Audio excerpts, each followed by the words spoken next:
What's up, fam? Agent O here, and after a long hiatus, I am back, and I have the SH Figuarts Avengers Age of Ultron Black Widow Tamashii web exclusive figure.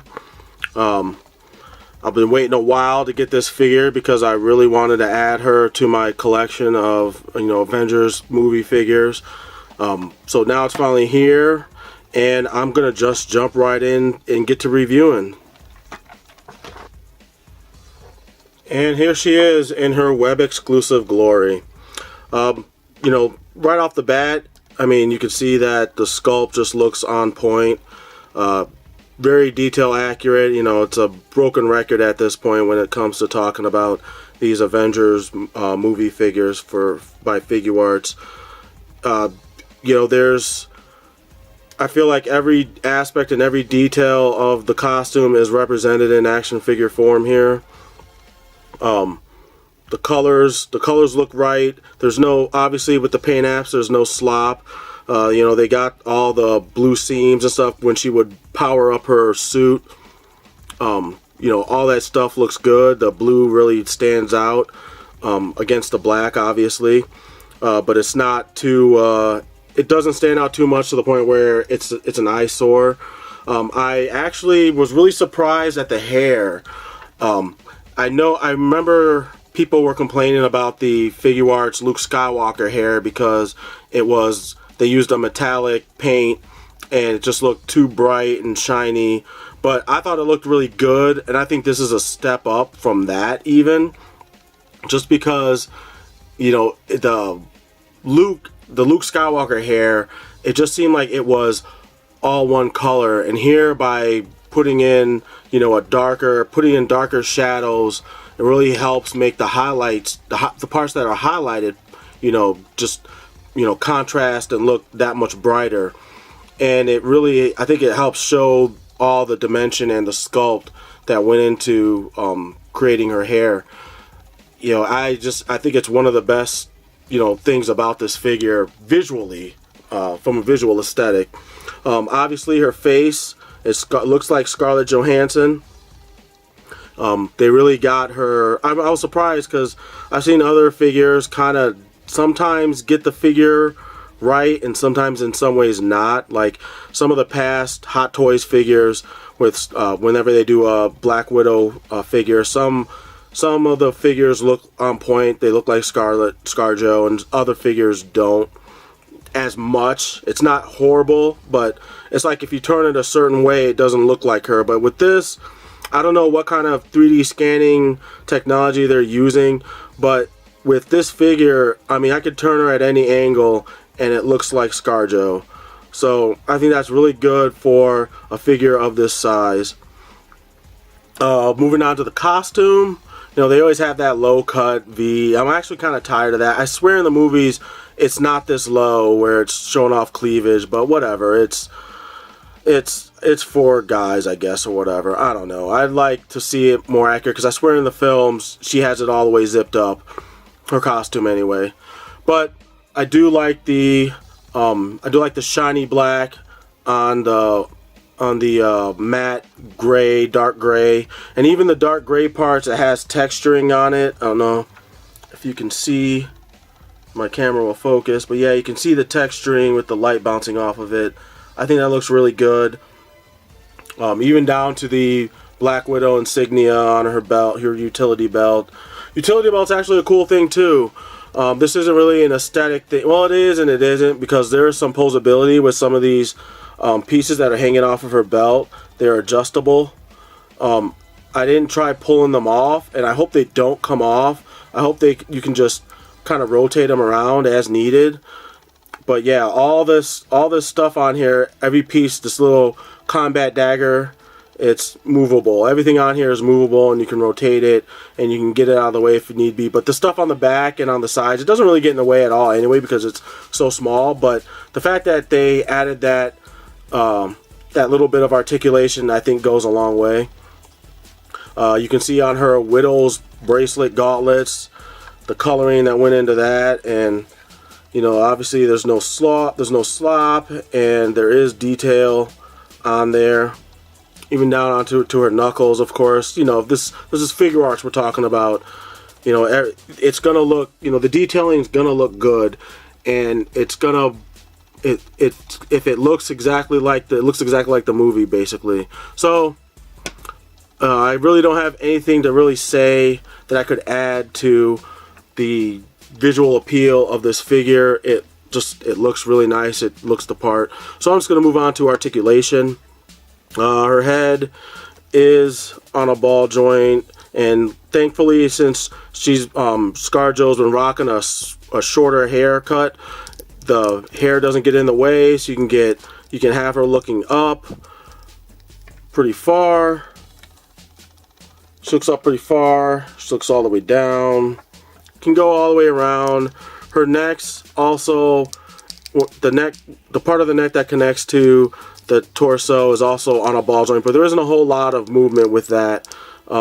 You can get a little bit of left and right movement and a little bit of back and forth, which helps with having her look down and looking up.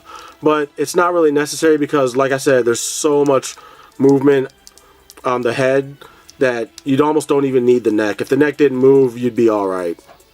Our shoulders are on butterfly joints. There's not a whole lot of movement there, if you can see from the back. Not a lot of movement.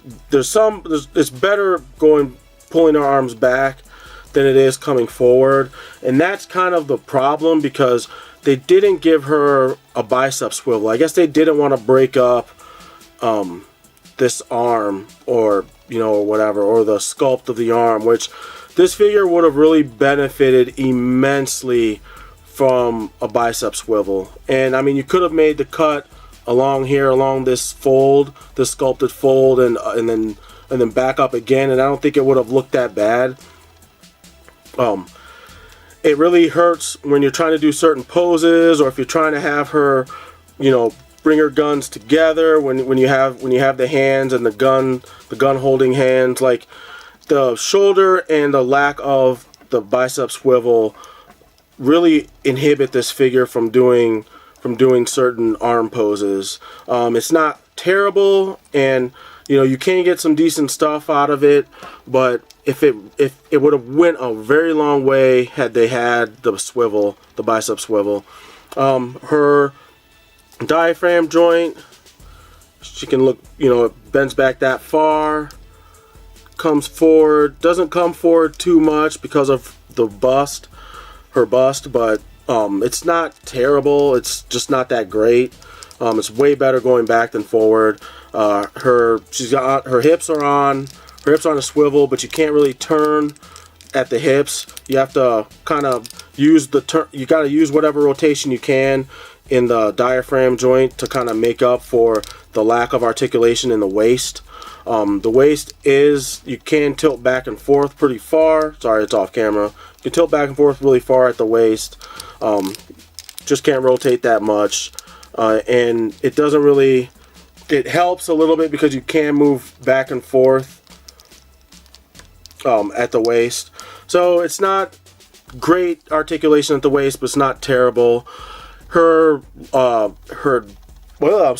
thighs, you get pretty much a full split.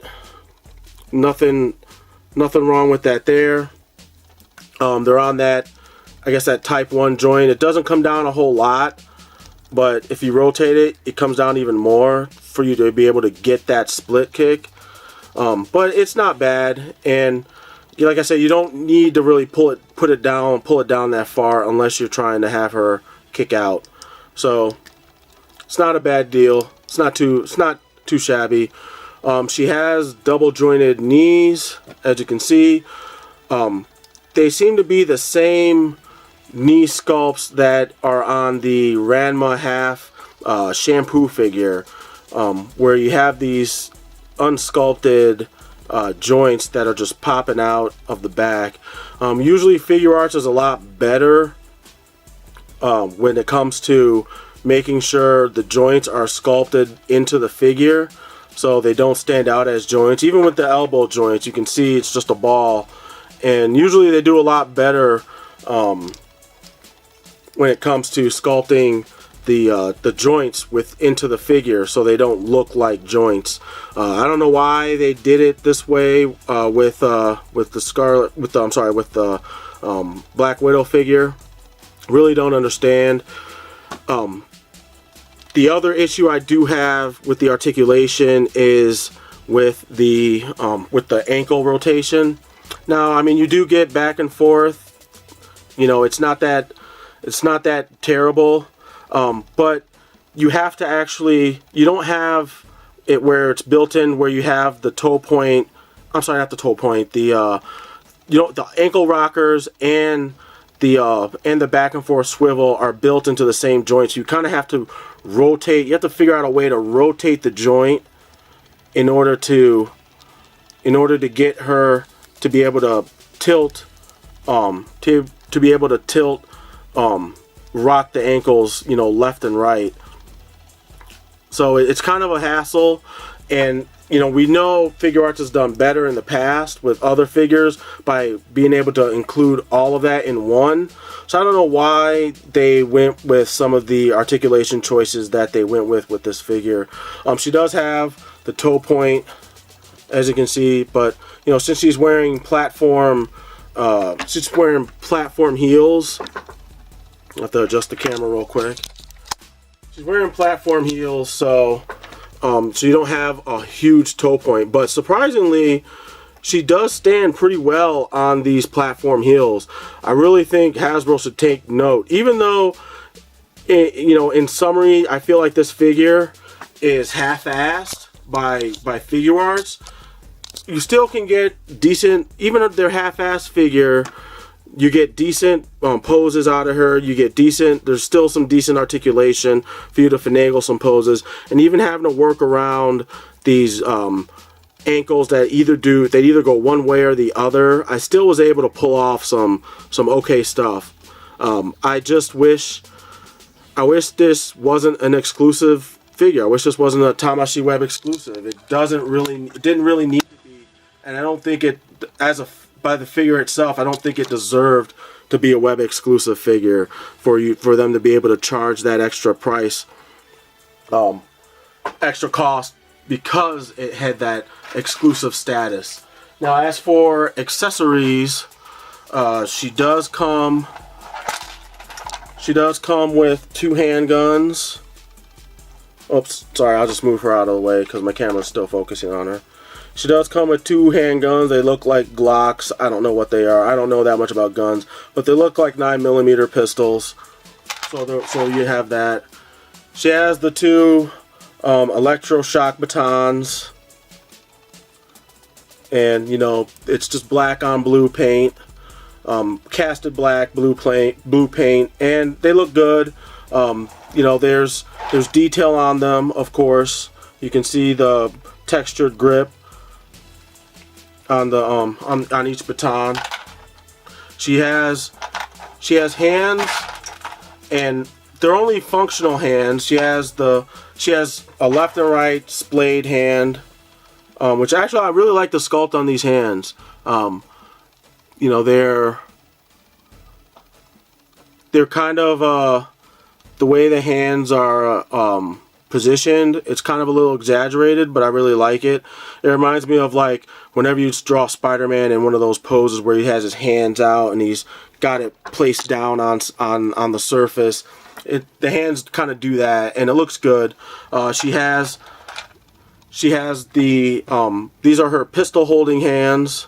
She has a left and right hand for brandishing her pistols, and she also comes with hands for holding her batons. And then she also has the balled fist hands, which were on the figure. And that's pretty much it for accessories. Like, she didn't really have that much in the movie. I think doing like a Widow's Bite, those Widow's Bite projectiles would have been a bit much, and those things were so small that making that for the action figure I think would have been really stupid and unnecessary. I do have one other gripe I forgot to mention on her, on the joint, the ball joint that the hands fit on. It's kind of loose, and there's been times, and you can see just how small that ball joint is. You see just how small that is. It's not very big, and you can easily pop the hands on and off. It works for the fist, but I was having trouble with some of the other hands getting them on and getting them to stay. So I mean, that was a bit of a gripe for me. It was a nitpick. They still work, but it just was annoying for me trying to get some of the other hands on those little nubs and getting them to stay. If you bend their hands too far, they do tend to pop off. I wish they had chosen better articulation engineering for this figure overall.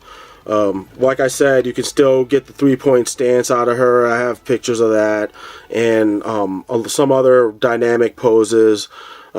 She will look good in your collection, and I mean, their articulation, even though I feel like there's better figure art toys that have way better articulation than this one, this still isn't that bad.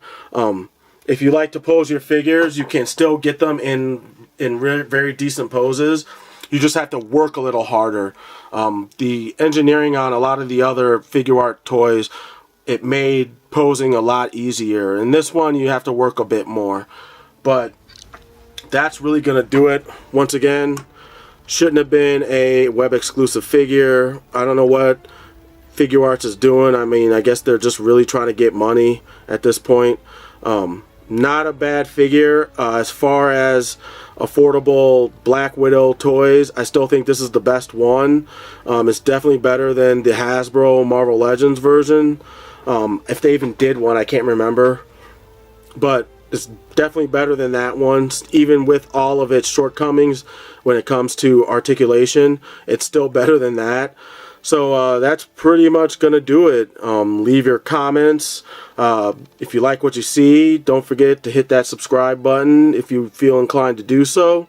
And I will catch you guys on the next review, which should be coming up fairly soon, because I'm back now and I'm going to be trying to get more content out there. So I'll catch you guys on the next one. I'm Agent O and I'm out. Peace.